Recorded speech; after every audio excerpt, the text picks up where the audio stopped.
सारे। देखो मेवात के अंदर सबसे ज्यादा एक जो सबसे बड़ी यूनियन है वो है ड्राइवर यूनियन, ट्रक यूनियन। उनका कार्य यही है। अब उनका कार्य ये है, बड़ी चीज क्या बहन, किस गाड़ी को पकड़ते आपको ये बता देता हूं। जिसने मंथली तोड़ दी उसको पकड़ कर पीटेंगे, और आप क्या मान लो हो उसको मतलब थाने में ले गए, थाने में ले जाने के बाद उसका कुछ होता है कि उसको जेल में डाल दिया या कुछ? 95% केसों में ऐसा नहीं होता। वो इनके पास से नहीं छूटता तो वहां जाके छूट जाता है। तीसरे दिन वो गाड़ी फिर भरे पावे, क्योंकि उन लोगों का एक काम है। अब कई बात कहते हैं, मेरे को ऐसे टारगेट किया जाता है, मुसलमान ना खाई इसी मुसलमान कहाँ काटते हैं। एक कड़वा सच बताता हूं, रिसर्च करना कभी, कत्ल खाने खुलवाए किसने मेवात के अंदर? ये बीजेपी में ही खुले, बीजेपी राज्य में बूचड़ खाने जो हैं। हाँ, इसको छोड़ दो, पहले वाले जो भी सरकार रही होगी उन्हीं ने खुलवाए ना, सरकारी लाइसेंस है ना, खुलवाने वाली सरकार है। तो गाय काटने वाले मेवाती कैसे हो गए? मैं हाल की बातें बता दूंगा, आप रोने लग जाओगे। ये हालात हैं, मेरे को भी ये लगा मेवाती गाय काटते होंगे। मैं मेवात के अंदर गया, वहां की जो सब्जी मंडियां हैं, वहां के जो रोड, वहां के जो चौक, वहां तो गायें घूम रही है। मेवाती खुट्टे पे गायें पालते हैं, सबके घरों में गायें हैं ज्यादातर।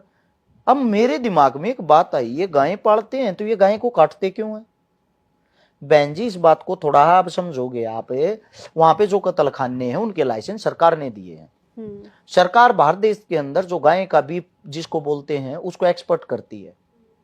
हिंदुस्तान 2014 से पहले 14वें नंबर पर बीफ एक्सपर्ट था। इस वक्त हिंदुस्तान की जो स्थिति है, जब गायों की सरकार आई, गौ माता के नाम पर सरकार आई, दूसरे नंबर पे भारत आता है गाय का मीट सप्लाई करने में। और हमारे साहब जो हैं, हमारे मालिक जो हैं इस वक्त सरकार को चलाने वाले, वो अभी गल्फ जो कतर के देश जिनको बोलते हैं वहां गए, वहां एक नई चीज साइन करके आए हैं कि हिंदुस्तान से गाय का जितना मीट आता था उससे 3 गुना ज्यादा आया करेगा। यानी कि आने वाले 1 साल के या 1.5 साल के अंदर हो सकता है हिंदुस्तान एक तरफा पहले नंबर पर होगा गाय का मीट सप्लाई करने में। फिर आप गाय के ऊपर दोहरी राजनीति क्यों करते हो? दूसरी बात, मेवात के अंदर इस वक्त 8 नए गौ हत्या खुल के तैयार हो चुके हैं, 22 खुलन लाग रहे हैं, 30 गौ हत्या पर कार्य चालू है, जिनका लाइसेंस किसने दिया है? हाल ही की सरकार ने। और सरकार ही अपनी रैलियों के अंदर क्या बातें बोलती है? गौओं को बचाओ। किन से बचाओ? कसाईयों से। कसाई किन को बोलते हैं? मुसलमानों को। भाई साहब आप लाइसेंस ही मत दो ना, आप लाइसेंस ही नहीं दोगे तो गायें कैसे कट जाएंगी? और इसमें पूरे स्कैंडल में मैं मूर्ख समझता हूं मेवात वालों को। ऐसा क्यों?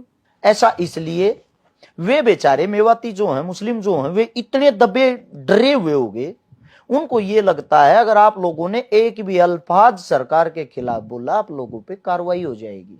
लेकिन मैंने जितना मैं बात को समझा है, वहां के नेता जनता की आवाज कम उठाते हैं। लोग तो बोलते हैं वहां पे, उनको कोई अपना ऐसा नहीं मिलता ना कि जो उनकी बात को आगे रख दे, कोई आगू नहीं मिलता कोई ऐसा नेता। मैं देखती हूँ कि कोई चंडीगढ़ है, कोई दिल्ली है, मेवात में मैंने कोई नेता वहां रहता नहीं देखा। मेवात में सिर्फ वो लोग जो बेचारे गरीब हैं जो वहां बैठे हैं। नेता तो खुद किसी अस्पताल में नहीं जाते दिखते। मैं ये चाहता हूं आप इस रील को जो अभी बोलेंगे काट के अलग से। हाँ, ये तो मैं, क्योंकि मैं बात में गई हूँ लोकसभा चुनाव के दौरान, विधानसभा चुनाव के दौरान मैंने वहां की हर स्थिति देखी है। मैं नूह का चौक चौराहा तक बता सकती हूँ। वहां पे एक ऐसी चाय की भी टपरी नहीं हो कि आप बैठ के चाय पी सको। इधर धूल है उधर धूल है, एक सड़क ऐसी नहीं जिसमें आप खड़े हो सको, जिसमें गड्ढे ना हो। वहां की कोई ऐसी बच्ची नहीं मिलेगी जो स्कूल में 12 तक गई हो, 12 तक पढ़ी हो। वहां कोई स्कूल नहीं, लड़के ही नहीं वहां मिलेंगे। स्कूल नहीं, वहां कॉलेज नहीं, वहां अस्पताल में कोई दवाई नहीं। वो लोकसभा चुनाव था जब मैं गई थी, विधानसभा चुनाव में गई और मैं आज भी गई। बूचड़ खानों की वहां पंचायतें हुई हैं कि भाई ये बूचड़ खाने हैं और इनको बंद किया जाना चाहिए। इलाके में खून है, इलाके में जो छोटे छोटे जो नाले हैं, जो हरियाणा में जो नाले हैं उनमें तो बड़े बड़े पानी, और वहां के नालों में खून था। वहां के इर्द गिर्द वो मांस के वो टुकड़े टुकड़े टुकड़े थे। वहां के लोग बीमार हो रहे थे। तो पंचायतें की हैं कई बार मेवात के लोगों ने। तो मैं तो यहाँ सबसे ज्यादा मैं जो कमी मानती हूँ नेताओं की मानती हूँ। वहां के नेता जाते हैं विधानसभा में खड़े होते हैं, एक रील बन जाती है, वो सिर्फ 4 चीजें बोल देते हैं, पानी नहीं आया, ये नहीं आया, वैसा नहीं हुआ, ऐसा नहीं हुआ, समाधान कुछ नहीं है। मैं जब से मेरी पत्रकारिता की शुरुआत हुई है, लगभग मतलब 2023 का मैं जिक्र करूं, मैं मेवात में गई थी जब हिंसा हुई थी, 23, 24, 25, 26 बहुत करीब से मैंने, जितना मेरे गांव को नहीं देखा इतना करीब से मैंने मेवात को देखा है। जिस हिंसा में आप मेवात गए थे उस हिंसा को हर्ष शिकारा ने रखवाया था, और उसके रुकवाने का मेरे को ये एक टैग मिला था कि हर्षुद्दीन खान है, मुस्लिमों का सपोर्टर है, मुस्लिमों का समर्थक है। चलो आप एक लड़की हो, एक कन्या हो, आपको ये टैग नहीं मिला, या पता नहीं क्यों नहीं मिला, मेरे को नहीं पता। मैं ये रील जो अभी बात कर रहा हूँ, मैं ये चाहता हूँ इसको संपूर्ण मेवात देखे। मेवात के अंदर शिक्षा, स्वास्थ्य, रोजगार ना पहले था ना आज है।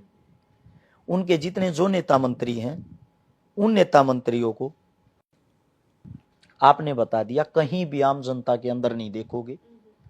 वो सिर्फ और सिर्फ उन बेचारों गरीबों का गरीबी के तरीके से ही फायदा उठाते हैं।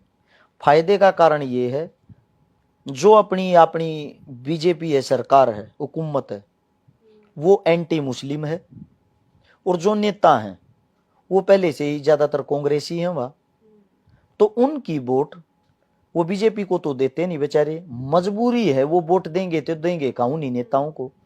और उन नेताओं को एक बात का पता है, बिना कुछ करे जब तुम्हारे को वोटें मिल रही हैं तो तुम्हें क्या जरूरत है कुछ भी करने की, किसी भी प्रकार का संघर्ष करने की। अब मेवात के अंदर मेवाती वो खून है, जिस वक्त बाबर खानवा के अंदर महाराणा सांगाजी जो थे उसके साथ 1527 में युद्ध कर रहा था, जिस युद्ध को जबरदस्ती हिंदू मुस्लिम का एक टैग दिया जाता, तमगा दिया जाता है। एक हकीम खान सूर मेवाती थे, बाबा हकीम खान, वो महाराणा सांगा की सेनापति का, यानी कि हिंदुओं की जो सेना थी उसका सेनापति बनके और डट के सबसे पहले अपनी शहादत दी थी, सबसे आगे अपनी शहादत दी थी। और अपने साथ में लगभग 5000 मेवातियों की टीम लेके गया था, जिन्होंने अपने देश की, अपनी मातृभूमि के लिए शहादत दे दी। उसी बाबा हसीन खां मेवाती के नाम पे मेवात पहचाना जाता है, मेवात की पहचान है। और उसी मेवात को आज के वक्त के अज्ञानी मूर्ख गालियां देते हैं।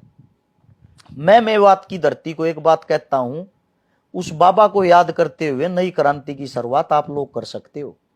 आप लोग इकट्ठे हो, एक पंचायत रखो मेवात के अंदर, जिस पंचायत के अंदर किसी भी नेता मंत्री को शामिल मत करो, और सरकार से एक विनती करो, एक आग्रह करो खुले मन से कि जो 30 कत्ल खाने नए खुलन लाग रहे हैं, इन सब पे या तो सरकार ताला लगाए, वरना मेवाती ताला लगाएगा। और इस 30 कत्ल खानों की जगह मात्र हमें 5 स्कूल, कॉलेज, यूनिवर्सिटी, हॉस्पिटल दे दो, ताकि हमारे मेवात का भी कुछ आगे आने वाले समय में भविष्य उज्जवल हो। और मैं मेवातियों से ये बात कहता हूं, अगर आप लोग इस बात की शुरुआत करते हो, इस शुरुआत में सबसे आगे, सबसे पहला इंसान हर्ष शिकारा खड़ा पाऊंगा। और गाय को बचाने की शुरुआत अगर मुस्लिम करने लग जाएगा, वहां खड़ा होकर मुस्लिम इकट्ठा होकर ये बोलेगा कि हमें ये गौ हत्या नहीं चाहते, मैं ये कहता हूं सरकार के पास छुपने के लिए जगह नहीं मिलेगी, क्योंकि सरकार के पास एजेंडे ही ये हैं। स्वयं के एजेंडे फैल हो जाएंगे, फिर वो लोग कहां जाएंगे। अगर ये 30 कत्ल खाने खुल गए मेवात के अंदर और चालू हो गए, खुलने तो संभव ही है, कार्य चालू, हाट तो पूरे हो चुके हैं। वहां की जो धरती है, एक कत्ल खाने से 5 किलोमीटर दूर तक वातावरण, वायु प्रदूषण, जल प्रदूषण फैलता है। कैंसर जैसी खतरनाक बीमारियां फैलती हैं, बुरी से बुरी समय लाती है। 30 कत्ल खानों का मतलब 150 किलोमीटर की दूरी चारों तरफ से, और 150 किलोमीटर में सारा मेवात नहीं है। आपके जो आने वाली नस्ल है उनको पूर्ण रूप से बर्बाद कर दिया जाएगा। जो आज गऊ के नाम पे आपके बच्चों को पीटा जाता है, उनका मर्डर होता है, उनको कूटते तोड़ते हैं, ऐसी घटनाएं लगभग 100 गुना और ज्यादा बढ़ जाएंगी। और मेवात को एक आतंकवादी की तरह ट्रीट किया जाएगा, देखा जाएगा।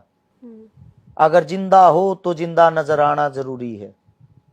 आज ही लड़ाई लड़ लोगे तो आप अपने बच्चों का जीवन का जो आने वाला समय है वो उजागर कर दोगे, वरना मेवात का वो बुरा हाल होना है जिसकी कोई मतलब आप और हम कल्पना भी नहीं कर सकते।